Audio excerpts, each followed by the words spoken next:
দিয়ে দেব স্বাদ মতো লবণ, দিয়ে দেব 1 টেবিল চামচের একটু কম ইস্ট,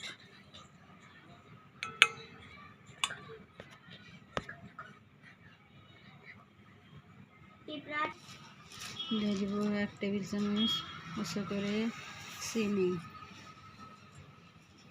দিয়ে দেব 1/2 টেবিল চামচ বেকিং পাউডার, দিয়ে আমি ভালো করে মিশিয়ে নেব। ভালো করে মিশিয়ে নিয়েছি। আমি বানাবো, আজকে আমি আটা দিয়ে বানাবো, তার জন্য আমি দিয়ে দেব আটা, দিয়ে শক্ত একটা ডো তৈরি করে নেব।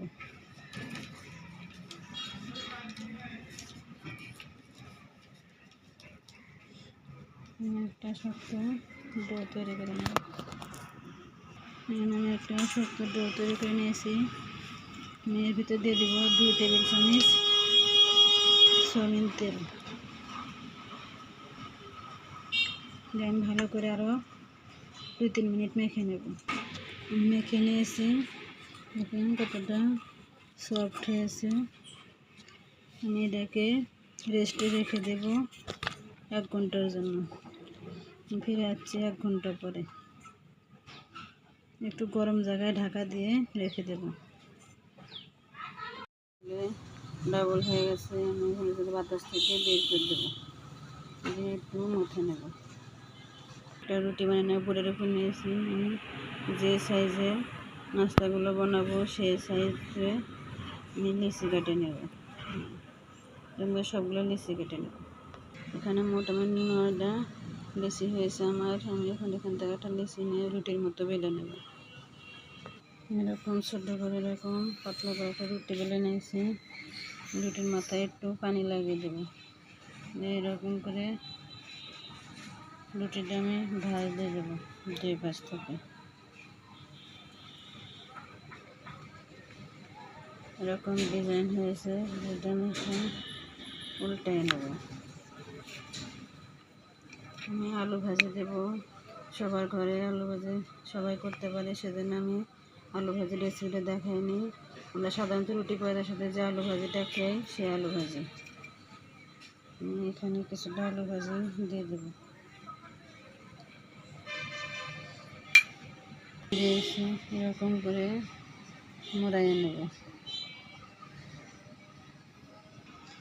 এরকম করে আমি চেপে চেপে লাগিয়ে নিয়েছি। এরকম করে আমি এখন ভাজ দিয়ে নেব। ভাজ দিয়ে নিয়েছি, মাথায় একটু পানি লাগিয়ে নেব। এরকম করে এর সাথে লাগিয়ে দেব। এর সাথে লাগিয়ে দিয়েছি। এটা এখন এই 2 মাথা এক জায়গায় এরকম করে হোল্ড করে নেব। এরকম করে বানিয়ে নেব। কত সুন্দর একটা ডিজাইন হলো। এরকম করে সবগুলো আমি বানিয়ে নেব। নাস্তাগুলো বানানো হয়ে গেছে। আমি এখন এগুলো চুলায় ব্রেক করে নেব। আপনারা চাইলে তেলেও ভাজতে পারেন, আমি তেলে ভাজবো না। আমি এগুলো চুলাতে ব্রেক করে নেব। আগে থেকে চুলাতে একটা সসপ্যান গরম বসিয়েছি। একটা খাতার কাগজ, সাথে দেব একটা স্ট্যান্ড, দিয়ে আমি নাস্তাগুলো দিয়ে দেব। দিয়ে ঢাকা দিয়ে আমি আধা ঘন্টা গ্যাসটা লো মিডিয়ামে রেখে আপনারা ভাপিয়ে নেবেন। দেখুন নাস্তাগুলো কতটুকু হয়েছে, দেখুন কত সুন্দর ফুলে গেছে। আমি এখন হাত দিয়ে উল্টে দেবো। দেখেন এই পাশে কত সুন্দর কালার এসেছে। আমি এই পাশটাও একটু কালার নিয়ে আসবো। দেখেন কত সুন্দর কালার এসেছে। আমি আর একটু ঢেকে দিয়ে আর আধা ঘন্টার জন্য রেখে দেবো। এখানে মশলাগুলো হয়ে গেছে। আমি এখন চুলা থেকে নামিয়ে নেব। চুলা থেকে দেখুন এই পাশে সুন্দর কালার এসেছে। আমি এখন নামিয়ে নেব। এখন আমি আর এক ব্যাস দিয়ে দেবো। এখানে গ্যাসে দিয়ে দিচ্ছি। এটাও আধা ঘন্টা রেস্ট করে নেব, ঢাকা দিয়ে রেখে দেবো। আমার এই নাস্তার রেসিপিটা আপনাদের ভালো লেগে থাকে তাহলে অবশ্যই বাসায় একবার ট্রাই করবেন। কেমন হয়েছে তা খেয়ে কমেন্টসে জানাবেন।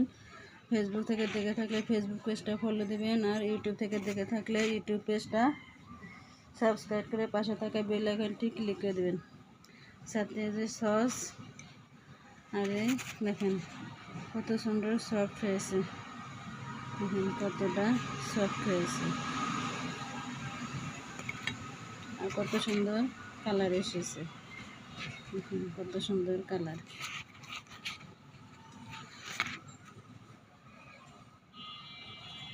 আল্লাহ হাফেজ।